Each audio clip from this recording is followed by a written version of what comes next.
Yeah, we can't confirm all of this 100%, but it ties in with everything that we've heard previously. Nothing contradicts it, and as you say, stuff was leaked in this way before. Yep.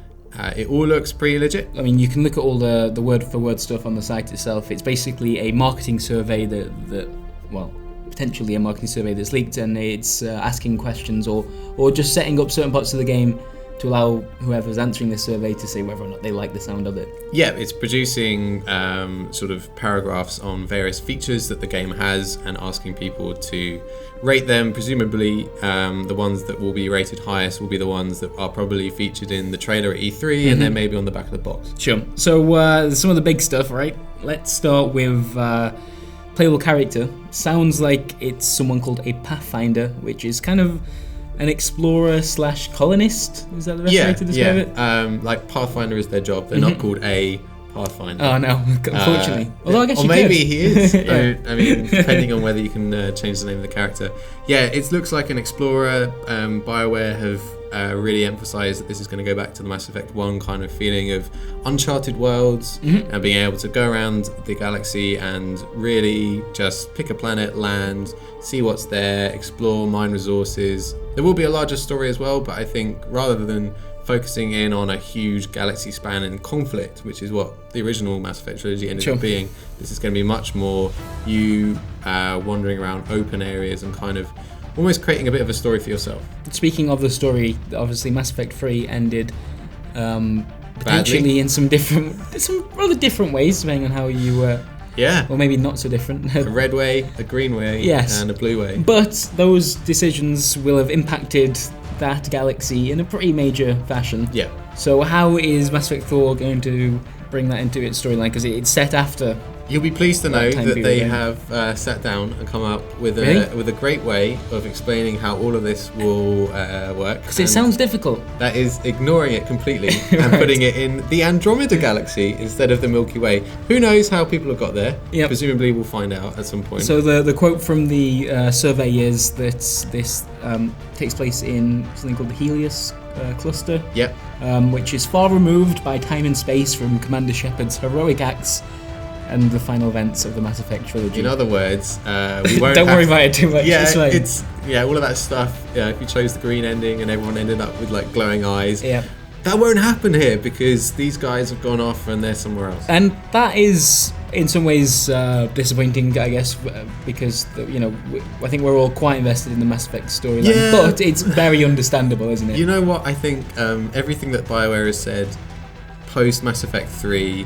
After they released the final DLC was that is it, that is over, blank slate. And what was exciting about Mass Effect 1 back in the day, I remember what had people really intrigued was the fresh slate that this galaxy had, and there's so much baggage involved that it is a shame perhaps to not see where your choices ended up 50, 100 years down the line, but you know what? I'd much rather have a blank, clean slate and start afresh because the series, love it or hate it, I mean, I loved it, but picking up now after it's been sort of 3 years since the last game came out. The details are going to be a bit foggy. Yeah, let's see what else we can do. Cool. That being said, there are some kind of crossover with the Mass. They haven't dropped everything. It looks like the same races are going to be involved. Yes, some of them are back. Some of them, yeah. Specifically, a Krogan was mentioned as a potential squad member, which is good. You've got to have a Krogan in a Mass Effect party. You've got to. If no one is there with the ability to headbutt someone's face off, as you could do in Mass Effect 3's multiplayer, which was amazing. Like Krogan squad mates, they've done a couple of surveys since Mass Effect 3, asking fans on their forums which races should return, which are the favourites. Krogan's always up there. Well, that's good. The squad mates themselves sounds like it's going to be handled in quite a similar fashion.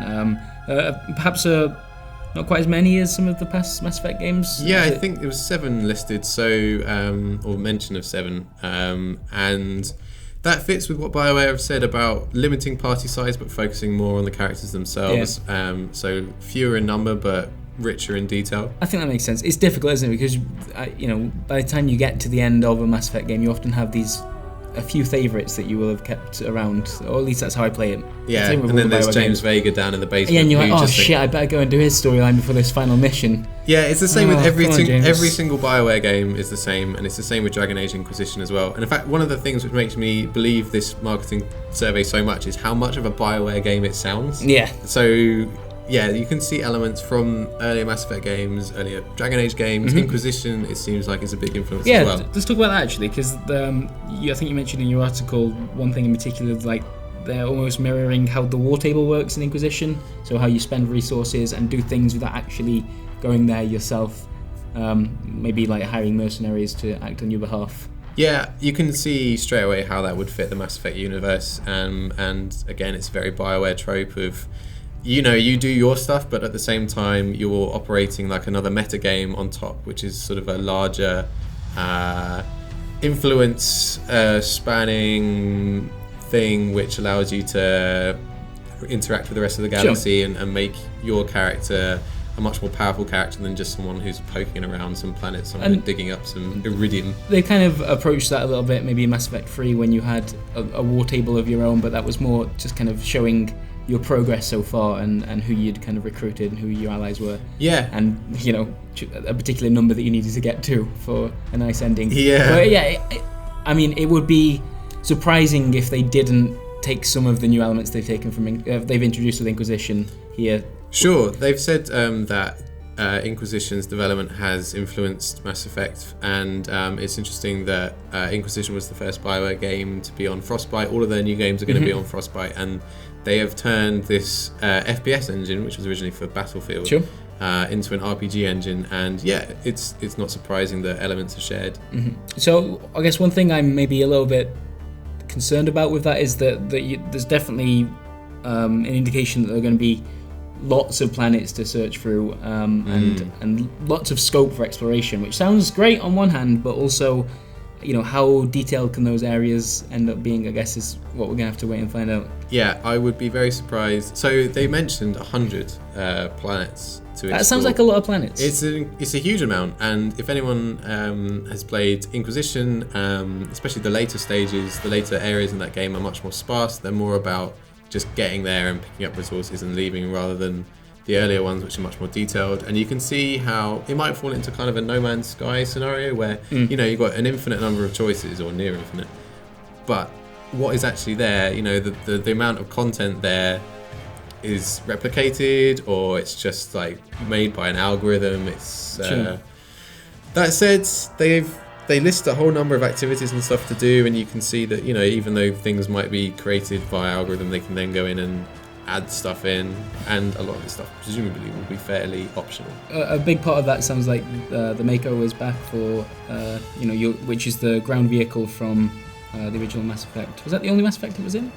It was, yeah. By the time Mass Effect 2 came along, they didn't have any, and then in the DLC they released another vehicle. Right, okay. But it sounds like it won't work exactly the same as in Mass Effect. It will actually drive properly now. Yeah, it was a tricky one, and also it doesn't have a cannon this time around, so it's purely exploration. It is a tank, isn't it? Yeah, you could just run over people, surely. And there's going to be some customization. It sounds like customization is all over the place. That's definitely where everywhere. It's cropped up. Customize your Mako, your ship, just called the Tempest. Yep.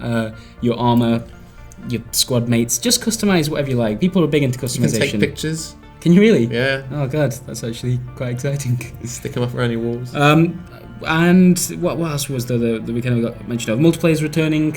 Yeah, that sounds exactly the same as Mass Effect 3. A horde mode kind of deal. And that makes sense. It wasn't broke, rather so than competitive. Yep. Right. I think we will be alright with that. And it also sounds like this one's definitely not confirmed, but the playable character probably going to be human by the sounds of it, which because they've been wary of saying whether or not you'll be able to play as an alien character or not. Yeah, the success of playable alien races in Mass Effect 3's multiplayer, and when you look at Dragon Age lets you choose different races, and that is appealing. But it sounds like they're definitely talking about this exploration, this colonization being something for humanity, which suggests that I think it's still possible, but they mentioned that it's for humanity. You're right. The thing is, for me, Dragon Age has always been a game, because it's always been about different protagonists. Each game has had a different protagonist.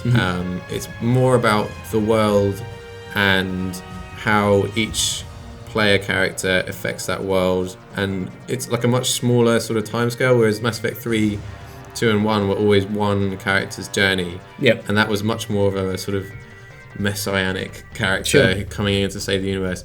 I think with the next Mass Effect, whatever it's called, there is the opportunity, if you're going for a more individual exploration-based story, to have more of an individual character who could be of a different race. But Mass Effect has kind of always been about I mean, the original one trilogy, guy, the story, girl.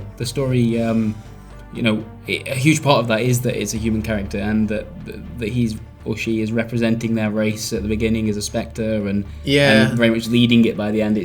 If I had to put my money down on it, I would say that BioWare wouldn't want to change that formula too much, just because that's what people have come to expect from Mass Effect, and the multiplayer will undoubtedly also contain alien races. If you like that, which is great. Yeah, that one is a bit up in the air. We're not entirely sure. Yeah. And yes, as we said at the beginning, this whole thing could end up being a clever ruse, but it definitely sounds like it's along the right lines. I know what my money is on. Yeah, if we look at what's happened in the past, it sounds like this might be.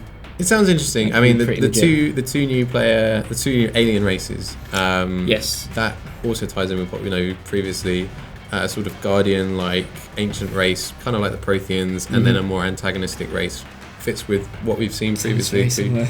It would be a bit of a shame if we go to a whole new galaxy and there's only those two new alien races. But a lot of Mass Effect is the old races, and people want to see more Asari, more Krogan. Definitely. So, yeah, fingers crossed. It sounds interesting. We don't know a lot about the story itself that much yet, but the stuff with exploration and customization sounds great.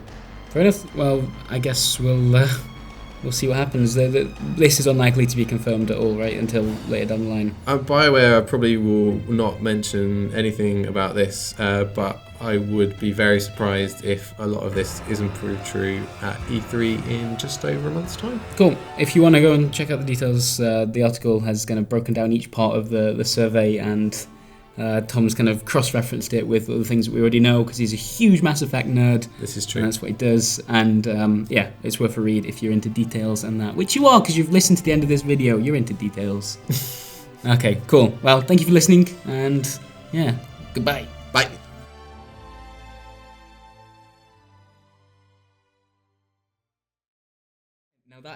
Now that shot right there, that's cool, isn't it? Hunched over, ready, boom. I don't really understand the physics of the situation there. Oh wow! I've added some filters here. Instagrammed it. That's is what this people some do. kind of Generation Y thing? I think it might be. Okay.